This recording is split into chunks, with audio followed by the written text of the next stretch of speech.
aujourd'hui, on va beaucoup parler de l'aménagement du Grand Paris. Et donc, parmi les acteurs qui participent à cet aménagement, il y a donc la métropole du Grand Paris. Pour ceux qui ne sont pas spécialisés avec toutes ces notions, je rappelle que la métropole du Grand Paris, elle a été créée le 1er janvier 2016. Elle est issue des lois, ce qu'on appelle MAPTAM et NOTRe. Patrick Ollier est donc le président de cette institution. Je vais essayer de ne pas faire trop technique. Je vais juste rappeler que la métropole du Grand Paris, c'est ce qu'on appelle un EPCI, un établissement public. On va dire une intercommunalité, vous avez raison, c'est plus simple.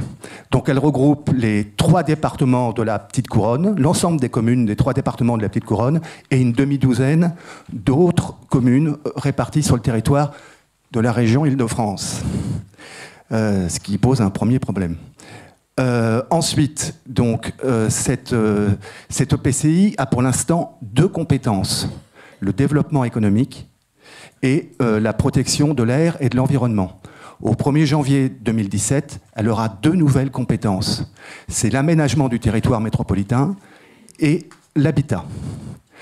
À côté, enfin, cette intercommunalité, on ne va pas être trop technique, elle est divisée en 12 territoires qui, pour l'instant, ont encore des compétences propres, notamment l'assainissement, les déchets, etc.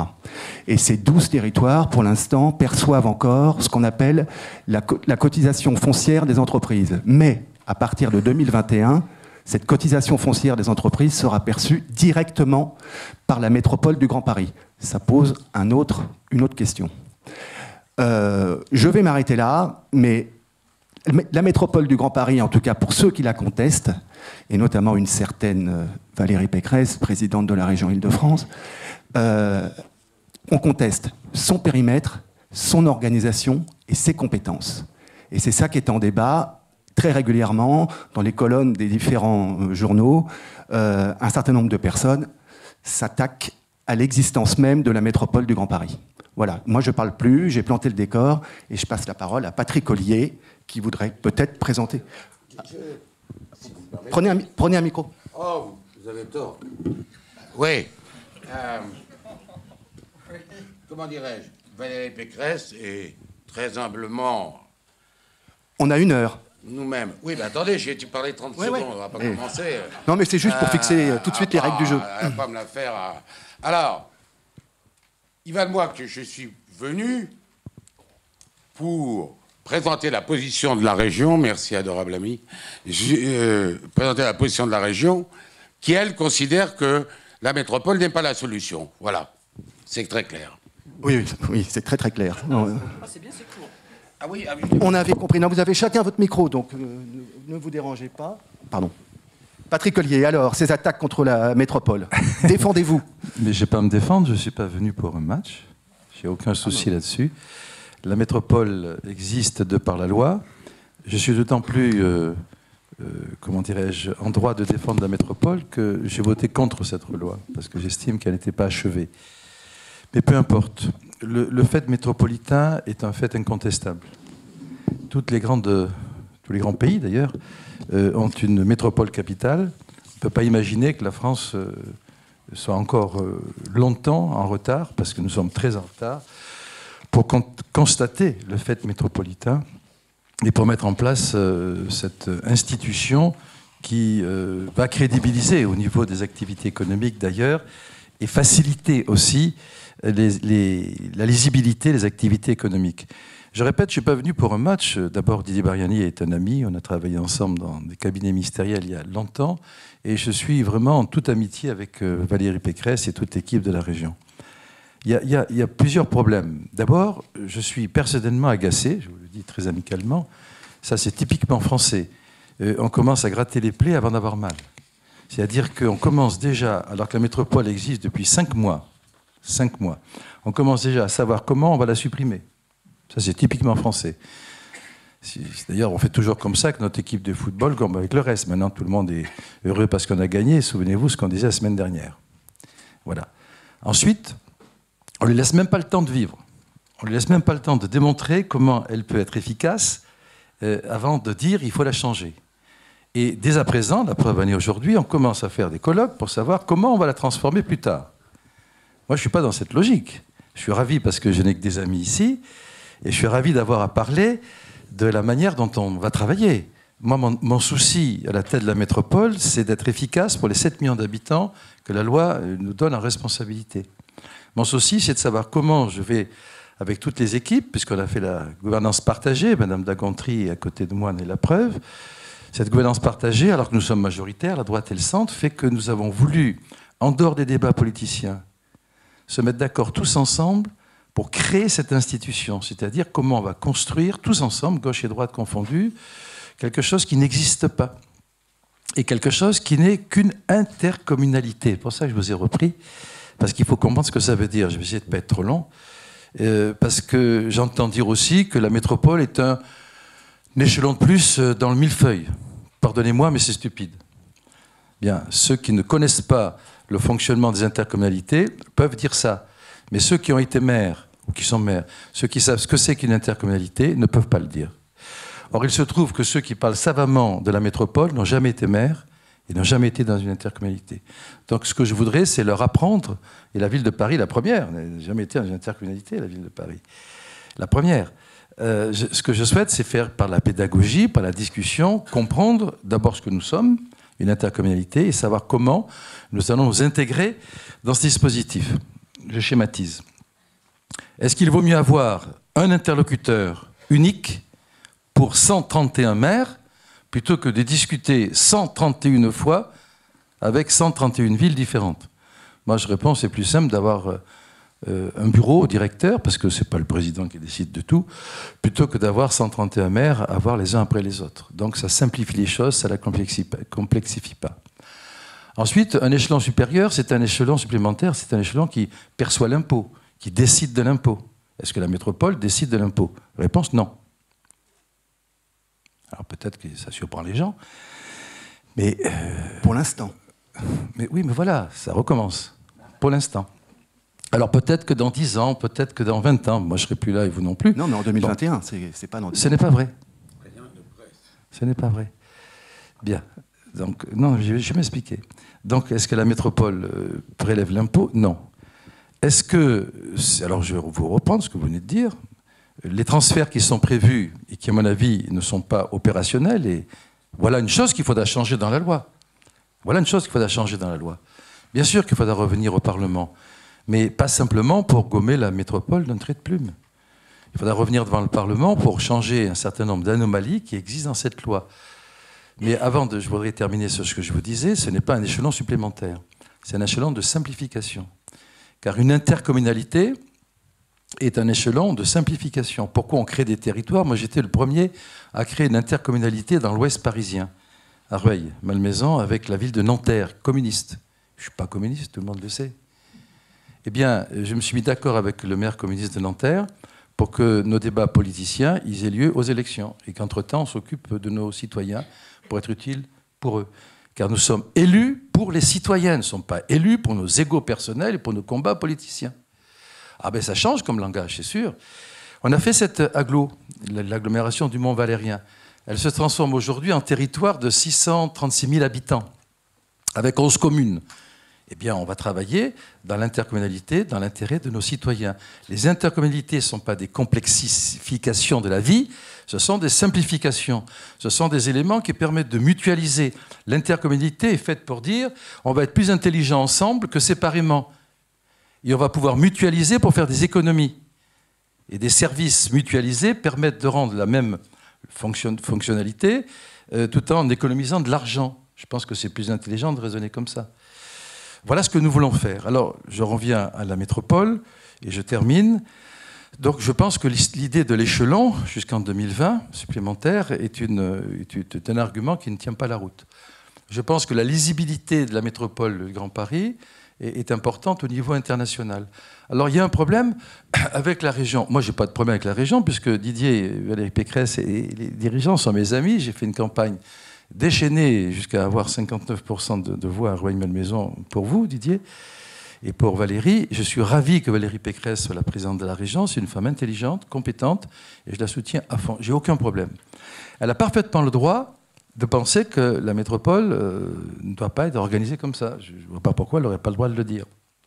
Mais moi, j'ai parfaitement le droit de défendre l'existence de la métropole aussi, Et ce que je ne comprends pas, c'est qu'on fasse un débat aujourd'hui, ça n'a, pardonnez-moi, aucun sens. Pas celui d'aujourd'hui, je veux dire dans l'échelle du temps. Pourquoi? Parce qu'il va y avoir une présidentielle dans un an, je ne sais pas qui va la gagner, enfin, moi je pense que ça sera mon camp, pardon, hein. Mais ça ne sera peut-être pas ça. Et puis ensuite, il y aura... Ben, ça ne sera peut-être pas ça, si vous savez à l'avance les résultats, c'est bien, moi je ne les connais pas. Et puis ensuite, il y a des priorités. La priorité, c'est le redressement de la France. La priorité, c'est l'économie. La priorité, c'est de relancer une dynamique et de changer les lois stratégiques pour le pays. J'étais ministre des Relations avec le Parlement, je sais ce que c'est que la loi. J'ai été 10 ans président d'une commission stratégique à l'Assemblée, je sais ce que c'est que la loi. On ne la change pas en claquant dans les doigts.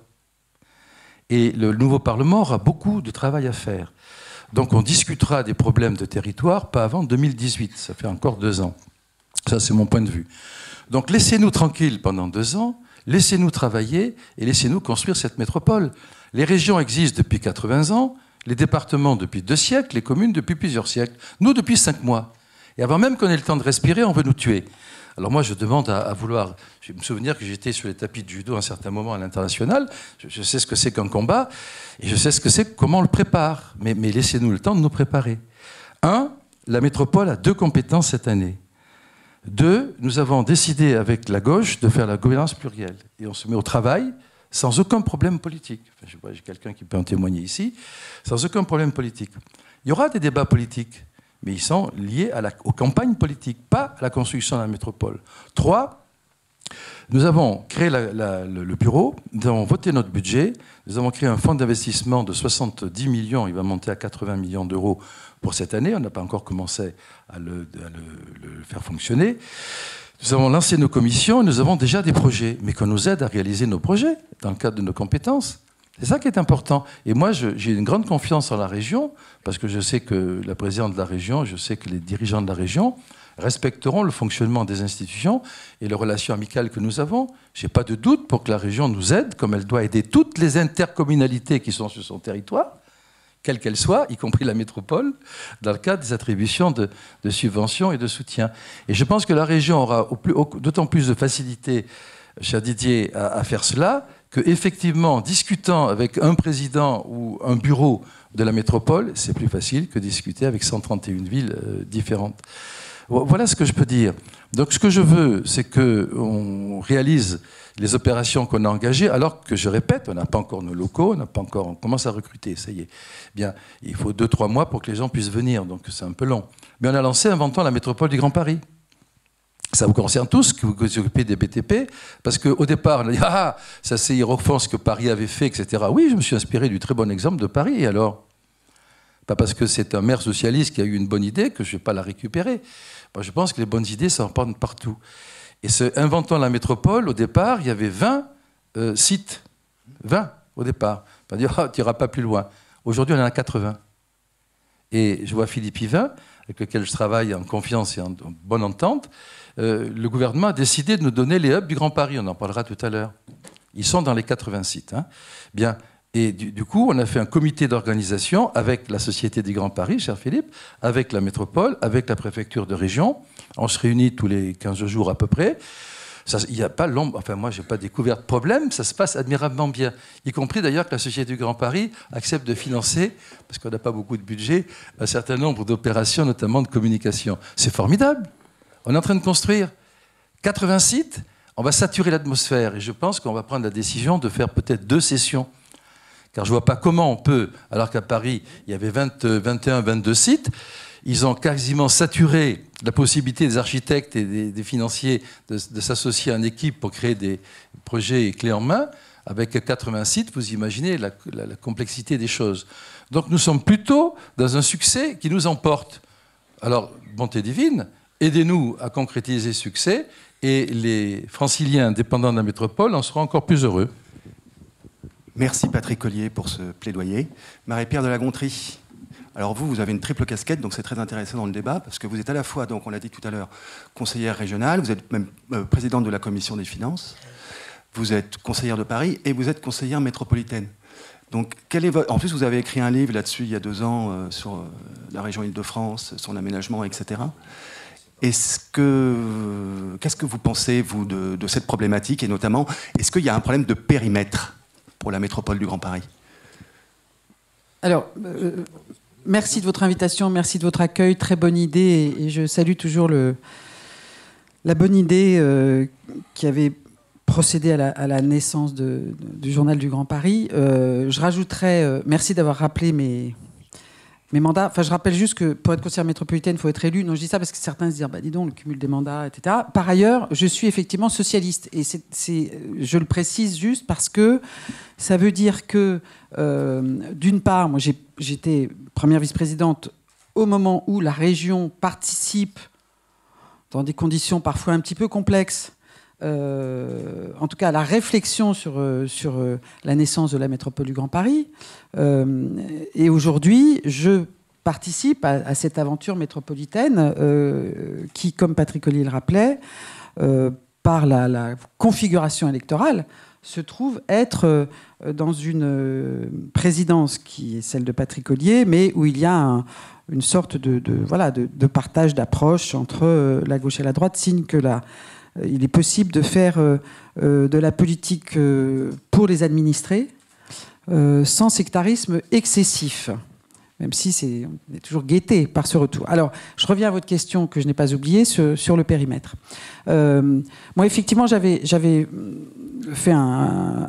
écrit un ouvrage il y a environ 2 ans, après la naissance, et donc la loi qui, cette fois, j'ai envie de dire, mettait un point d'arrêt à ce débat qui nous a quand même occupé pendant des mois sur l'utilité, la nécessité, le périmètre, le concept de la métropole du Grand Paris. La loi existait.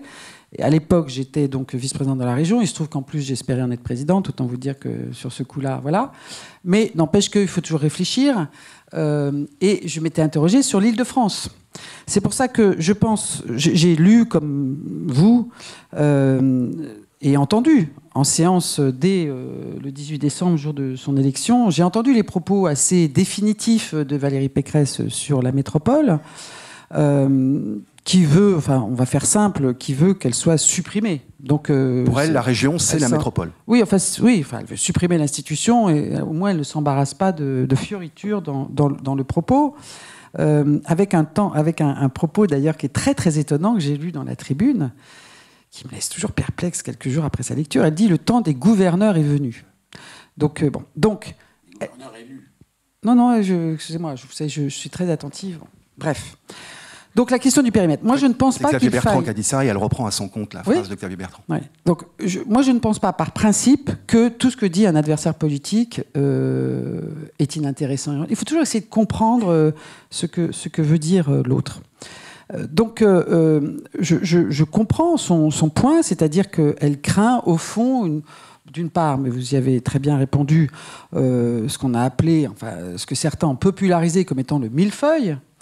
Ça, c'est un premier point. Et ensuite, la concurrence d'institutions sur un territoire qui, il est vrai, n'est pas si différencié, puisque la métropole concerne 7 millions d'habitants pour une région qui en concerne 12. Donc, moi, ce que je répondrais à la question du périmètre et du coup à ce que dit Valérie Pécresse, je pense que son approche est un petit peu, datée. Parce que c'est ne pas entendre le fait, ou ne pas, assumer le fait que la région Île-de-France est une région qui est extraordinairement diverse. J'encourage tous ceux qui ne sont pas allés. Je suis élu de Paris, donc je sais pas du tout ironique ce que je dis. Parfois, on ne connaît pas totalement le territoire de la région. 50% est un territoire rural, agricole, forestier. Enfin, ça n'a rien à voir avec ce qu'on a appelé de manière un peu rapide la zone dense, et qui, au fond, Patrick Ollier m'en excusera, résume un petit peu le périmètre de la métropole aujourd'hui. Dire que les problèmes, ou plutôt les questions, pour pas les qualifier, que les questions qui concernent la zone dense ne sont pas particulières, c'est, à mon avis, faire preuve d'une certaine myopie. Bon. Dire par ailleurs que la région Île-de-France, telle qu'elle existe aujourd'hui, n'a pas vocation à se porter au-delà de son propre périmètre actuel, à mon avis, est un manque d'ambition. Et donc, je serais Valérie Pécresse, je me préoccuperais davantage de voir comment est-ce que l'existence de la métropole peut faciliter, dans des compétences qui sont particulières. C'est-à-dire que, par exemple, la métropole ne s'occupe pas des transports, alors que c'est une compétence de la région, des universités ou de tout ce qui est schéma d'aménagement. Bon. Je serais Valérie Pécresse, je me préoccuperais plutôt de travailler de manière efficace sur les compétences qui ne sont pas les mêmes, mais qui concernent une partie d'un territoire commun. Je me préoccuperai de savoir comment travailler avec les territoires qui sont au-delà des territoires actuels de la région. Et parce qu'il faut savoir que à peu près une personne sur 10 qui vient travailler dans la région Île-de-France n'y habite pas. C'est un chiffre qu'on ne connaît pas. C'est-à-dire que des gens habitent en périmètre, etc. Donc pour répondre à votre question sur le périmètre, ça fait partie des questions qui se poseront. Je veux dire que quand on est dans la métropole, vraiment les deux pieds dedans, comme Patrick Ollier, qui en a même plusieurs, et moi au moins un, forcément on s'interroge. On sait qu'on a devant nous la question du périmètre pour savoir si le périmètre est le bon, pourquoi. Il n'y a pas de périmètre parfait. Il n'y a pas de périmètre parfait. C'est-à-dire qu'on ne peut pas prétendre que parce qu'on a passé la commune X et qu'on passe dans la commune Y, tout d'un coup, le problème est totalement différent. Donc on sait que le périmètre n'est pas jamais parfait. Ça n'existe pas dans aucune métropole du monde. Deuxièmement, on sait qu'on a la question devant nous des relations entre les territoires institutionnels. Je l'ai évoqué pour la région, mais il n'y a pas que cela. Que deviennent les départements, etc. Bon. On sait qu'on a devant nous la question, par exemple, des ressources. Ça a été évoqué rapidement. Bon. Mais lorsqu'on dit la métropole a été créée il y a quelques mois, enfin, il y a un peu plus de quelques mois, mais c'est installé il y a quelques mois. Et donc, comment ça, mais on ne voit pas tout de suite, etc. On prend souvent l'exemple de la ville de Lyon. Mais un peu de mémoire. Ça fait des dizaines d'années qu'on parle de ça. Donc, quand aujourd'hui, on estime que Lyon a atteint, j'en sais rien d'ailleurs, le format idéal, je n'en sais rien, peut-être qu'il évoluera encore. Lorsqu'on parle d'intercommunalité, personne ne remet en cause la communauté urbaine de Bordeaux, la communauté urbaine de Lille. Moi, je n'ai pas entendu le président de la région Aquitaine de l'époque, avant qu'elle ne devienne la nouvelle Aquitaine, très grande, tout ça, etc., ou Nord-Pas-de-Calais, dire c'est insupportable, la communauté urbaine de Bordeaux, la communauté urbaine oui, à l'époque, ça s'appelait la Cube, enfin bref, ou de Lille, et une atteinte. Bon. Donc j'encourage Valérie Pécresse, et à travers Didier Bariani, sur une idée, rappelons-le, vous le connaissez bien, Michel Charzat, Georges Sarr, on est dans les années 80, à peu près. Milite déjà pour ce point. Et moi, je le dis à ceux qui veulent jouer les apprentis sorciers. Je le dis y compris pour les gens qui sont dans mon propre camp à gauche. Je dis attention, fragiliser la métropole aujourd'hui, c'est terminé après. C'est-à-dire qu'avoir réussi à construire patiemment, par Paris Métropole d'abord, créé à l'initiative, mais évidemment après avec d'autres, de Bertrand Delanoë, faire que les maires de petites, de moyennes, de Paris, etc., communes, travaillent ensemble, essaient d'identifier des projets communs, des problématiques communes. Ça a été un travail de bénédictin. Aujourd'hui, nous avons cette concrétisation. Ceux qui s'amuseraient à fragiliser cette construction, et voire à la déstabiliser pour peut-être des combats un petit peu incarnés. On ne peut pas s'empêcher de se demander si Valérie Pécresse a envie d'empêcher qu'Anne Hidalgo, je ne sais quoi, machin, etc. Bien. Prendrait une grande responsabilité par rapport à la dynamique de cette zone dense de la région, et j'en aurais terminé ensuite, qui, on le sait aussi, rayonne bien au-delà de la région Île-de-France, rayonne dans le monde. Donc c'est un petit peu tout ça. Donc moi, je suis ouvert à tous les débats. Je pense qu'il faut entendre toutes les craintes. Mais encore une fois, il ne faut pas être binaire. Et sur ce coup-là, cher Didier Bariani, lorsque j'entends Valérie Pécresse dire qu'il faut purement et simplement supprimer la région, je trouve que c'est un petit peu réducteur. Et je suis sûr que nous devons pouvoir arriver à quelque chose d'un petit peu plus subtil. Didier Bariani. Vraiment ? Oui. Ah, vraiment. Sympa. Ouais, parce que je me disais, tiens, je vais prendre mon cours du matin, et puis... Non, allez-y. D'abord, oui, vous permettez, je vous m'avais donné la minute, 1 seconde 30, et vous me relancez. Merci. J'ai compté qu'il y avait eu 25 minutes de parole. Vous vous souvenez le temps que ça me laisse. Il y a des relations d'amitié, elles ne sont pas en cours. On va dire que les amitiés sont durables et que les désaccords sont éphémères. Que les amitiés sont durables et les désaccords sont éphémères. Donc nous sommes, avec Marie-Pierre de la Gontrie et mon ami Patrick Ollier, dans une perception absolument antinomique de ce que doit devenir l'Île-de-France et au sein de laquelle la métropole. C'est pas la peine de se raconter des histoires. ça n'empêche pas d'avoir des rapports de gentillesse personnelle, mais sur les finalités, nous sommes évidemment en désaccord total.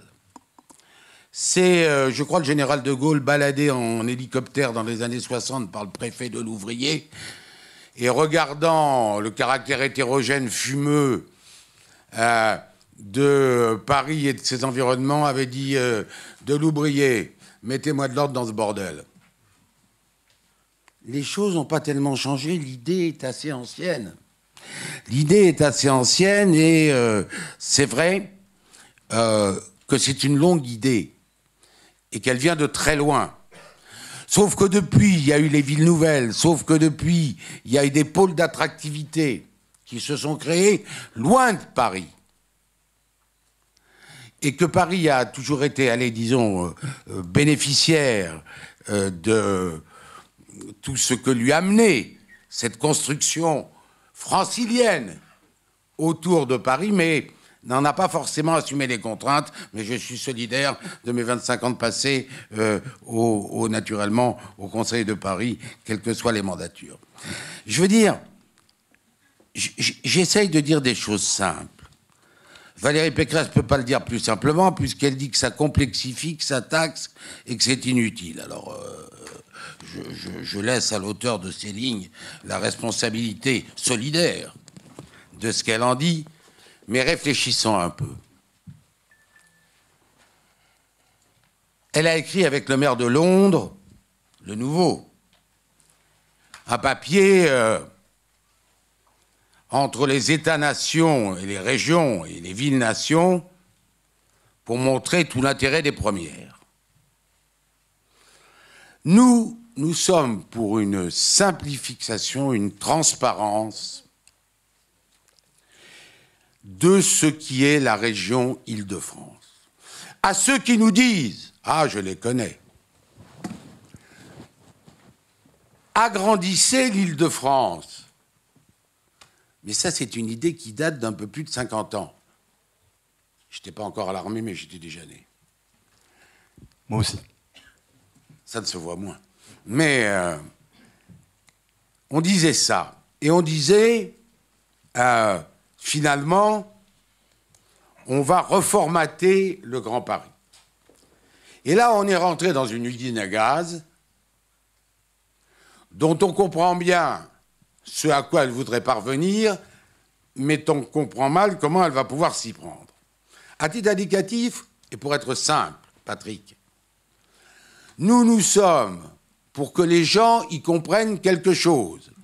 Interrogez votre voisin de palier, si vous n'avez pas de rapport particulier avec lui, demandez à la concierge, Madame, c'est quoi la métropole? Vous n'allez pas être déçu. C'est quoi la région, ça va répondre? Ah oui, parce que comme on vient d'en faire 13 et que ça a été tout un débat tout un semestre, là, ils finissent par comprendre. La métropole, c'est 131 communes. La région de la deuxième couronne, pas du tout concernée par la métropole, c'est 631 communes. L'ensemble des communes de l'Île-de-France, mais 1256 communes. Il y a des coûts de fonctionnement. Je ne me permettrai pas de dire que Patrick Ollier n'en use pas avec parcimonie et attention. Mais enfin, on va laisser une première couronne distincte de la deuxième, avec tout ce qui va, Marne-la-Vallée, Roissy, j'en passe et des meilleurs, qui sont hors métropole. Et on fait une usine à gaz dans laquelle nous sommes les champions du monde du nombre de strates administratives. Et je vais vous dire la solution. Alors, on a les communes. Alléluia. Maintenant, on a les EPT. Grâce, d'ailleurs, à la qualité conjuguée de l'ensemble des parlementaires qui ont fait cette loi MAPAM et cette loi NOTRe, qui avaient en commun le désir de réussir, mais qui n'étaient pas d'accord sur les tenants et les aboutissants, ce qui fait que ça fait un salmigondis dont personne ne comprend quelque chose. Moi, c'est simple. Moi, toujours me retrancher vers Valérie Pécresse. Sortir ça complexifie, ça aggrave, ça coûte. Moi, je dis simplement ceci. Il faut faire simple. D'un côté, il y a les communes et les intercos. De l'autre côté, il y a la région et les départements. Les EPT, ce terme que je vous prête. Établissements publics territoriaux. Merci Zinfien, je n'osais même pas le dire. Établissements publics territoriaux, qui traversent dans les 12 les frontières des départements. Autrement dit, moi qui habite juste à côté d'ici, je suis à Paris 16e, dans l'EPT 12. Vous me suivez? Bien sûr. Du département de la Seine, lequel appartient à la région Île-de-France, France. Difficile d'écrire l'enveloppe. Difficile d'écrire l'enveloppe et difficile d'en comprendre quelque chose. Qu'il y ait deux môles, les départements et les régions. Et un môle, les communes, vers tout ce qui doit être fait. Et les communes de la Grande Couronne, complètement absentes du débat d'ailleurs, n'en touchent pas quelque chose. Et d'ailleurs, permets-moi de te dire, Patrick, que quand je vois les réactions que je ne suscite pas, les réactions que je ne suscite pas, de maires de la Grande Couronne, ils larmoient. Et ils larmoient durement. On ne peut pas faire une construction de confetti, un nouveau Lego de l'organisation administrative francilienne. On va vers des simplifications. On est arrivé à 9 régions dans un contexte très difficile. On doit maintenant arriver à une simplification de la région Île-de-France. La dimension des 12 500 km². À titre indicatif, mesdames et messieurs, 12 500 km², et c'est exactement 1,5 fois le territoire dont je me réclame, encore que je ne suis pas encore indépendantiste, c'est la Corse. Et 12 500 km², c'est la moitié de la Bretagne qui en fait 24 000. Il faut des choses transparentes, simples. Et je me demande d'ailleurs pourquoi la Société du Grand Paris, qui, elle, fait le réseau ferroviaire, je le dis, pourquoi on ne pourrait pas imaginer qu'elle fusionne avec Tostif? Parce qu'alors, ces deux entités complexifient plutôt qu'elles ne simplifient. Donc, dans un premier propos, bien sûr, je vais le dire, il faut faire de la mutualisation, il faut faire de la simplification, il faut que les gens sachent où ils sont et pourquoi ils y sont, et pourquoi ils le quittent d'ailleurs.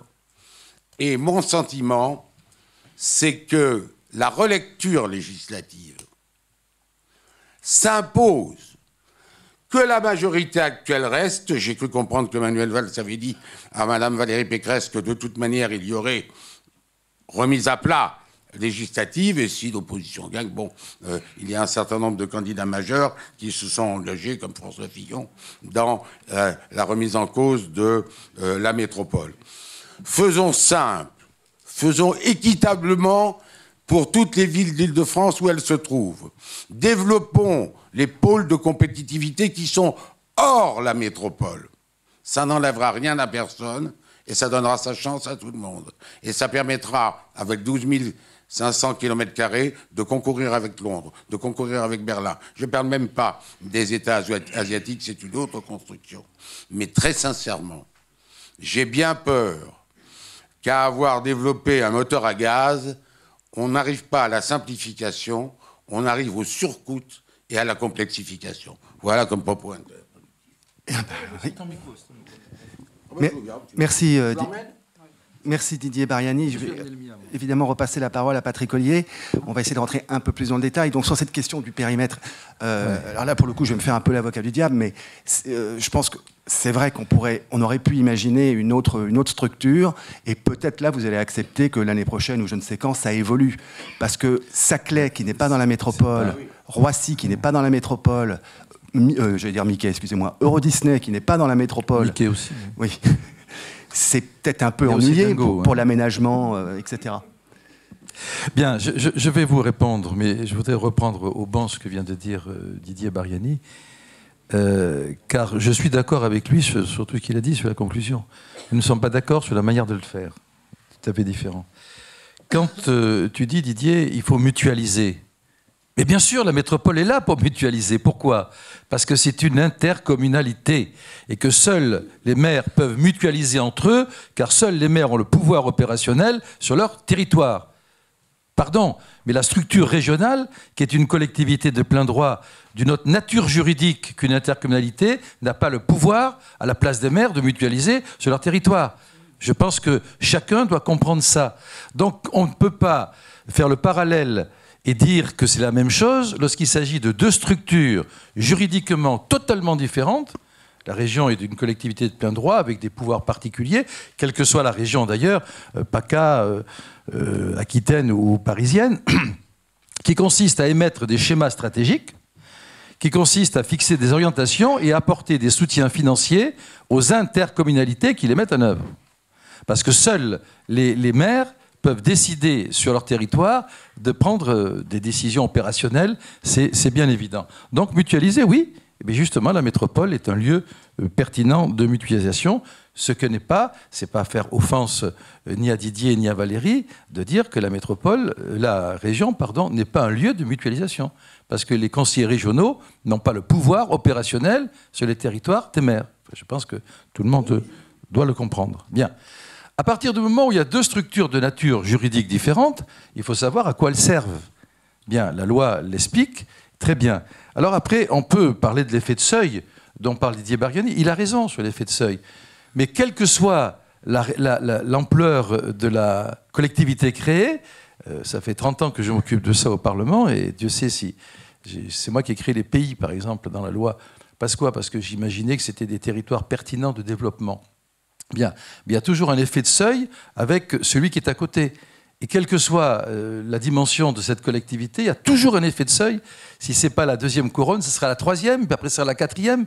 Ça n'a pas de sens de traiter de l'effet de seuil, parce que la métropole, par exemple, je vous cite deux exemples, j'ai créé une conférence des territoires, des présidents de territoire de la métropole, nous sommes réunis, et on va créer, parce que la loi, je suis d'accord pour revenir au Parlement, je vais vous dire dans quelles conditions. Mais justement, la loi a oublié les relations fonctionnelles entre les territoires et la métropole. Donc nous sommes en train de rédiger une charte stratégique de coopération pour que les responsabilités des uns vis-à-vis de l'autre, ou de l'autre vis-à-vis des uns, des 12 territoires, soient établies par écrit et que l'on puisse apporter un soutien nécessaire à nos territoires, comme nous le souhaitons tous, à commencer par des aides sur des projets d'intérêt métropolitain ou pour les territoires. Les territoires sont des intercommunalités aussi. Hein. C'est la même chose, mais d'une manière réduite. De telle sorte que ça puisse être opérationnel rapidement. On a lancé des programmes sur les franchissements, créer des passerelles ou des ponts pour rapprocher les territoires entre eux. On a lancé un projet sur la connexion des pistes cyclables. Et avec toi, chère Marie-Pierre, parce qu'effectivement, Vélib, on souhaite hausser avec les pistes cyclables au niveau du périmètre métropolitain. Nous nous occupons de tout ça. Alors, la métropole ne peut être qu'une intercommunalité. La région ne l'est pas. Première question. Moi, je veux bien qu'on discute juridiquement de ce problème, et on en discutera au Parlement certainement, mais comment transformer la région en intercommunalité? Ça veut dire que la métropole absorbe la région. Moi, je veux bien. Moi, je veux bien. Très bien. Moi, je veux bien. La métropole peut absorber la région. C'est une proposition que je fais. Et nous, on s'installe dans le Loiret. Dans le Loiret ou dans la Bretagne, parce que tu as l'air d'aimer la Bretagne. Je veux dire par là que la métropole étant nécessairement une intercommunalité, il faut savoir de quoi on parle entre deux structures juridiquement différentes. Bien. Ensuite, le périmètre. Oui, le périmètre de la métropole est trop réduit.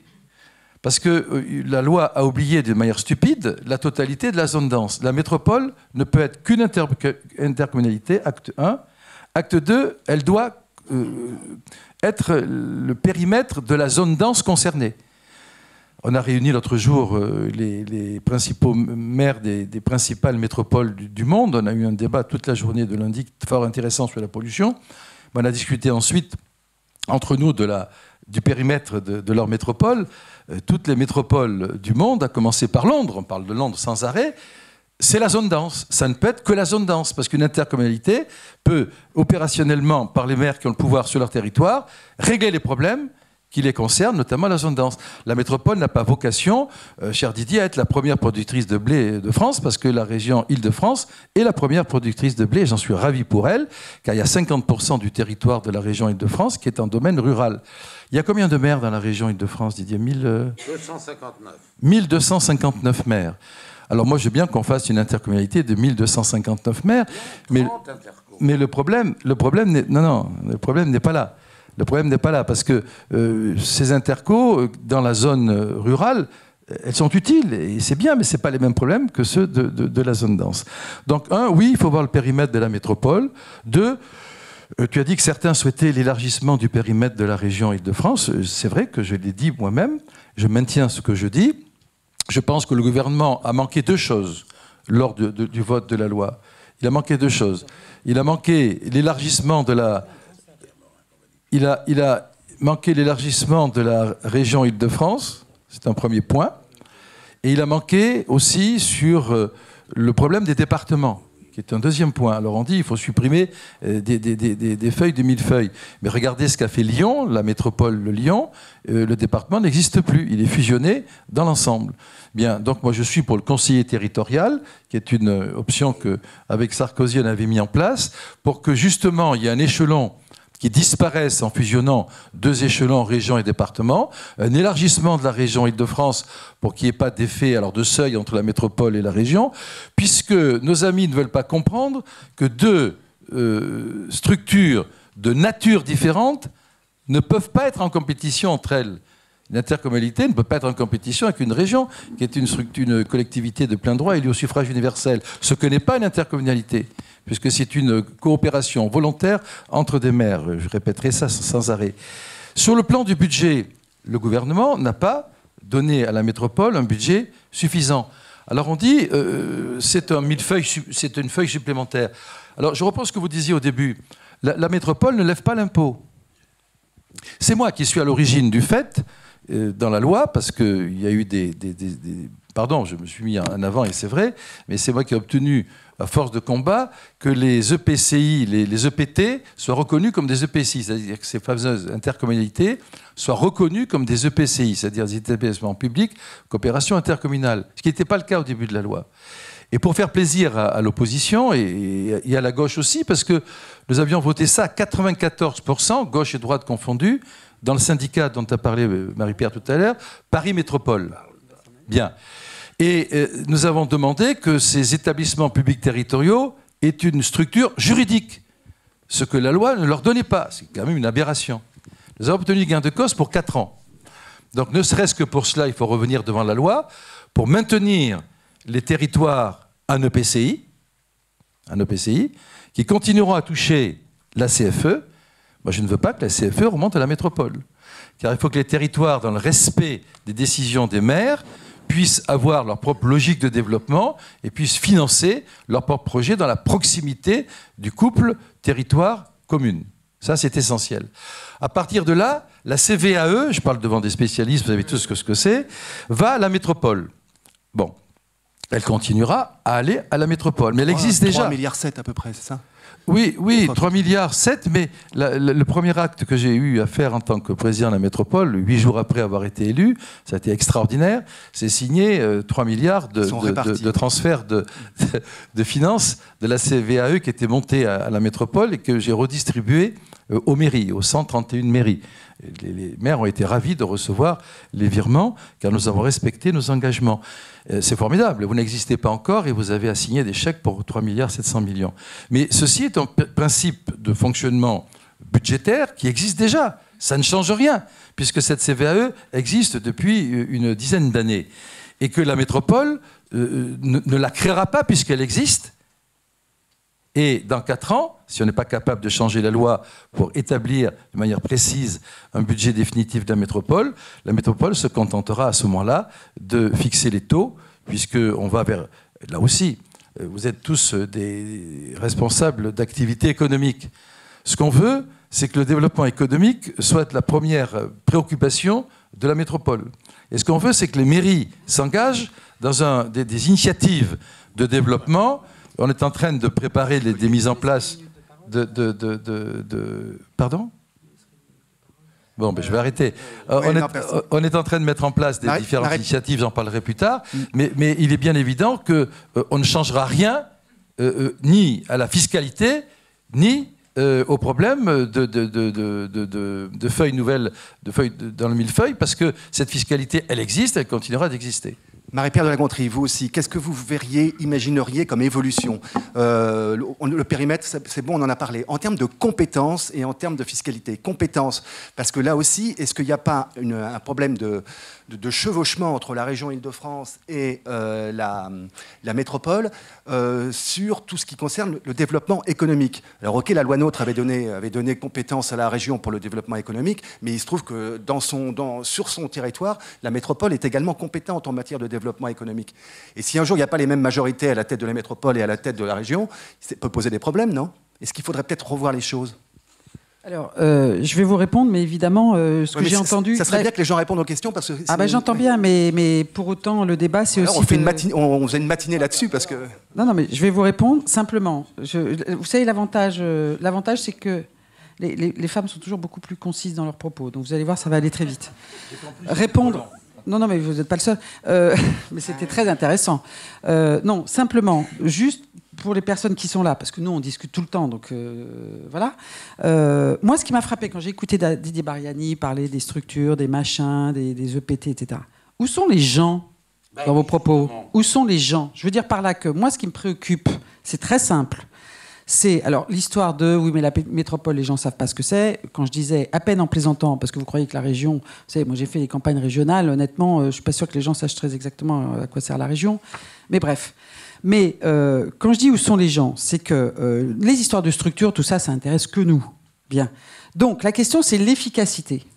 Et l'efficacité, je pense qu'il faut que ceux qui sont là, qui se sont peut-être déjà forgés une opinion, entendent bien ce qu'a rappelé Patrick Ollier, c'est-à-dire les maires, dont je n'ai pas entendu qu'il soit proposé de les supprimer, pour l'instant. Les maires ont des pouvoirs sur leur territoire. La région n'aura jamais la possibilité, enfin que je sache, rassurez-moi, de faire à la place des maires. Donc, on ne peut pas imaginer de bâtir des politiques qui, aujourd'hui, sont mises en œuvre par les maires sans gagner en efficacité en mettant en place cette mutualisation, cette poursuite d'un objectif commun, etc., etc. Ça, c'est le point clé qu'il faut que chacun d'entre vous ici comprenne et qui fait que lorsque la région dit, au fond, la métropole, c'est la région, sous-entendu, je dois récupérer les pouvoirs, c'est quelque chose qui est invraisemblable parce que ça ne colle pas seulement avec la nature, mais avec la composition de la région. Et par ailleurs, quand je parlais de myopie tout à l'heure, et vous le savez, vous ici, sans doute mieux que nous qui sommes à la tribune, prétendre que les questions d'habitat sont les mêmes dans la zone dense que dans la deuxième partie de l'Île-de-France, c'est une vaste blague. Or, la question de l'habitat est la question centrale aujourd'hui que doit prendre en charge la métropole. Et j'arrive doucement vers votre question pour pas que vous me fassiez la tête après. Donc sur les sujets qui sont à aborder, je l'ai dit d'ailleurs dans mon intro, c'est pour me déculpabiliser. Il y a la question des compétences qui va devoir être travaillée bientôt. Honnêtement, je comprends que vous preniez vos désirs pour des réalités. Je n'ai jamais entendu le Premier ministre dire qu'on allait remettre à plat, etc., etc. Bon. Il y a la question des compétences. Il y a la question des relations entre les différentes collectivités qui, plus elles seront efficaces, sans aucun tabou. Les départements, conservés, pas conservés, comment est-ce qu'on... Parce que enfin, j'ai l'impression que nous, en tout cas, nous sommes dans l'efficacité. Et donc, tout ce qui sera huilé le mieux possible. Ben. Ensuite, il y a la question des ressources, parce que l'une des motivations de la création de la métropole était, pour certains, et là, je pense qu'on retrouve un petit clivage un peu compliqué à dépasser, qui est la question des recettes. Nous savons qu'en Île-de-France, nous avons la commune la plus pauvre de France et la commune la plus riche de France. Nous avons le déséquilibre de recettes le plus important. Mais ça, je le dis de manière très sensée, si on est attaché au projet métropolitain, il faut se donner le temps d'arriver à cela. Parce que si, trop vite, alors même que je pense qu'il faudrait, dans l'idéal, pour moi, aller vite, si trop vite nous arrivons à un rééquilibrage de recettes, c'est mort. C'est-à-dire que chacun va reprendre ses billes en disant « j'ai compris, tout ça est un gigantesque hold-up, et donc je ne veux plus en être ». Donc je pense que la question de la solidarité pas que financière, mais qui passe beaucoup par là. Et le chantier le plus difficile, bien plus difficile que le périmètre, qui est ouvert devant nous. Alors, je ne sais pas si j'ai totalement répondu, mais je suis quand même revenu à votre question. En partie. Bon, Didier Bariani, je vais vous demander de faire court. Ah bah là, attendez. Je te dis trop. Monsieur, Ouais. vous avez fait 1 heure sur lequel j'ai parlé 5 minutes. Si vous considérez que vous avez rempli les canons de la déontologie en ce qui concerne l'égalité du temps de parole, vous vous foutez dedans. Je pense qu'on n'a pas tout à fait la même notion de la minute. C'est 60 secondes, une minute. Non, non, non, rien du tout. J'ai eu 5 minutes sur l'ensemble. Alors, je considère qu'il faut faire 2 pôles. C'est à propos monsieur Bartolone qui disait « Ne rentrons pas dans la campagne, ne rentrons pas dans un millefeuille en créant une strate supplémentaire. » Vous retrouverez ça dans ces expressions. L'histoire d'agrandir l'Île-de-France, je ne veux pas croire un instant que Patrick Ollier et Marie-Pierre de la Gontrie y croient. On va se remettre à 60 ans en arrière et imaginer qu'une partie du Loiret, une partie de la Normandie et l'Oise vont venir entrer dans l'Île-de-France, c'est une blague. La dimension pertinente pour les investisseurs, la dimension pertinente pour attirer de l'emploi. Nous avons quand même dans la région tout ce qui concerne la stratégie et l'emploi et le développement économique et le développement durable. Tout ça, c'est la région. 12 000 km², c'est la région adéquate. Je vous l'ai dit 1,5 fois, la Corse et la moitié de la Nord et la moitié de la Bretagne. Il faut qu'il y ait 2 pôles d'attraction. Le département et la métropole qui créant, je vous rappelle que l'idée n'est pas de moi, cher ami animateur, mais de monsieur l'ancien président de la République, le conseiller territorial, qui lui diminuera un niveau de compétence parce qu'il siégera à la fois au département pour les affaires départementales et à la région pour les affaires régionales. Et puis les maires, pour que tout doit être fait, qui seront des maires qui bénéficieront naturellement de la liaison maire-intercommunalité. Simplifier, pas pour le plaisir de simplifier. Patrick Ollier l'a dit, je ne suis pas là pour relever méchamment. Vous avez à la métropole 131 communes. Il y en a 1259 en Île-de-France et 631 avec la Grande Couronne. On n'est pas dans la dimension, comment dirais-je, qui permet d'être effectif. Et puis là-dedans, vous savez ce qui manque, Patrick, tu sais ce qui manque. Il manque Roissy. Oui, il manque Marne-la-Vallée. Il manque un certain nombre de choses, de pôles d'attractivité. Il ne peut y avoir qu'une région à la dimension adéquate, c'est celle des 12 500 km² que font l'Île-de-France. Là aussi, il ne faut pas prendre ses désirs pour les réalités, je dirais gentiment à Marie-Pierre de la Gontrie. L'idée qui consistera à redécouper la région centre, à redécouper la région Normandie, ça, c'est une affaire dont la page est tournée. Vous voulez une région pour... On déroule le tapis rouge en ce moment depuis le Brexit, devant naturellement les Londoniens et les Français de Londres. Vous voulez que nous ayons la dimension adéquate face à Londres, face à Berlin? Je répète, je ne parle pas même des villes asiatiques. Elle est à hauteur d'une région Île-de-France. Stratège d'un plan économique, d'un plan d'emploi, je vous rappelle que nous nous sommes engagés pour 64 000 emplois signés avec l'État en région Île-de-France. Les armes fortes du développement économique de l'ensemble de l'Île-de-France, à hauteur de l'ensemble de l'enjeu de l'urbanisation qui est celui de notre siècle. Il est dans une région qui a les moyens, qui a la dimension, qui a les structures d'accueil, qui a l'habitat pour accueillir. Et je dis, je ne sais pas ce qu'il en viendra de la loi. Je ne suis pas, Patrick, à ceux qui disent la loi va modifier ceci ou cela, parce que d'abord, je ne suis plus législateur, et que deuxièmement, on verra bien ce qui se verra.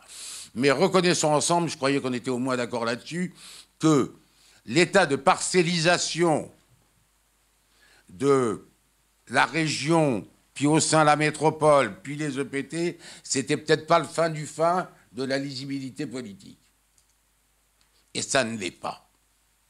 Faites confiance à une région qui est porteuse de tous les éléments de progression économique, d'emploi, de recherche, et laissez-nous simplifier les niveaux de manière à ce que quand vous croisiez quelqu'un dans la rue, il puisse se dire « Ah, la région fait ça, ah, ma commune fait ça, qui a perdu le PLU, entre parenthèses, puisqu'on est passé au PLUI. » Et c'est à cette dimension-là que j'aurai un traitement équitable, que j'habite Morsan, que j'habite Saint-Arnoux, que j'habite à côté des Champs-Élysées.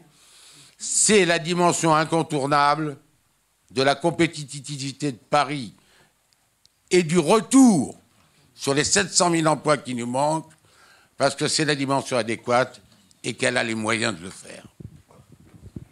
Merci. Patrick Ollier, vous en êtes tout du pacte financier et fiscal qui devait être passé avec les territoires, justement pour commencer à rééquilibrer, parce qu'on n'a pas eu le temps d'aborder cette question, mais fondamentale, mais qui est de rééquilibrer en effet entre les régions plus riches et les régions moins riches de la métropole. Bien. Si j'ai bien compris ce qu'a dit Didier tout à l'heure, puisqu'il faut, comme il le dit, mutualiser et faire en sorte que sur les communes on soit opérationnel, ça veut dire que la métropole absorbe la région dans ce cas-là. C'est ça que ça veut dire.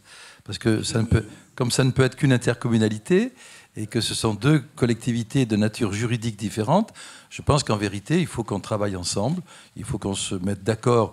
La région a une qualité immense. Elle émet des schémas régionaux prescriptifs. Et c'est ça sa vocation première. Et dans ces schémas, les intercommunalités doivent s'intégrer. Moi, je propose que dans tous les schémas que vous émettez, je m'intégrerai avec la métropole et le bureau de la métropole sans aucune difficulté pour aller dans le sens que vous souhaitez. Et je demande qu'on soit traité comme toutes les intercommunalités, puisque nous en sommes une. Bien. Pour en revenir et qu'on travaille ensemble dans l'intérêt des 7 millions d'habitants dont nous sommes responsables et des 12 millions d'habitants dont vous êtes responsables, parce qu'une grande partie sont les mêmes. Et eux attendent qu'on soit efficace pour eux, pour leur quotidien, qu'on prenne des mesures pour leur quotidien et qu'on ne se batte pas sur des principes qui, de toute manière, n'évolueront que dans 2 ans au mieux, parce que d'ici 2 ans, il ne changera rien, et qu'il est prématuré d'engager ce genre de débat, alors que nous sommes en train de construire la réalité de cette métropole qui, je le répète encore, n'existe que depuis 5 mois. Alors, sur le pacte financier, d'abord, je viens de vous dire que nous sommes en train de rédiger la charte stratégique de coopération avec les territoires, pour justement qu'elle s'intègre dans le pacte financier que nous devons préparer et que nous sommes en train de préparer. C'est Gilles Carrez, le vice-président de la région chargée des finances, qui travaille à cela avec toute son équipe. Et je pense que ce pacte sera achevé d'ici la fin de l'année. Donc nous sommes en cours de travail. La charte stratégique de coopération avec les territoires a un objectif. Tout à l'heure, Madame Lagontrie parlait de solidarité. La métropole est faite aussi pour du rééquilibrage entre les territoires qui sont plus riches en produits fiscaux que d'autres et qui ont plus les moyens d'investir que d'autres. Alors nous avons décidé, là aussi, avec les présidents des territoires, de créer un observatoire financier métropolitain pour toutes, parce que j'évite d'utiliser des qualificatifs qui peuvent être confondus, un observatoire métropolitain, financier métropolitain, pour connaître la réalité, parce que c'est pas facile. Monsieur le préfet de région vient d'arriver, il sait que c'est extrêmement compliqué d'avoir la réalité de la richesse, entre guillemets, de tel ou tel territoire. Moi, je veux que les subventions que nous donnerons, que les aides que nous donnerons au développement de ces territoires soient données en fonction de la réalité de la situation fiscale de chacun. Donc cet observatoire financier, j'ai écrit à tous les maires qui ont déjà répondu, selon les critères, on va le mettre en place à partir de septembre pour que les premières subventions que l'on versera puissent être équitables et que personne, ni la gauche ni la droite, puisse en discuter l'opportunité, de telle sorte que ce système de rééquilibrage puisse être fait dans la plus grande transparence et qu'il y ait une forme de solidarité. J'ai entrepris la visite de tous les territoires de la métropole. Vendredi, j'étais avec nos amis du T12 qu'il y a une partie de l'Essonne, c'est Michel Leprêtre, président, dans son territoire, et ça s'est admirablement bien passé. Et ils comprennent tous la vocation que nous avons, et on est au travail pour réaliser ce que vous dites, c'est-à-dire un pacte financier, mais là aussi il faut un peu quelques mois pour le faire, une charte stratégique de coopération avec les territoires, et un observatoire métropolitain financier. Merci beaucoup. Avant...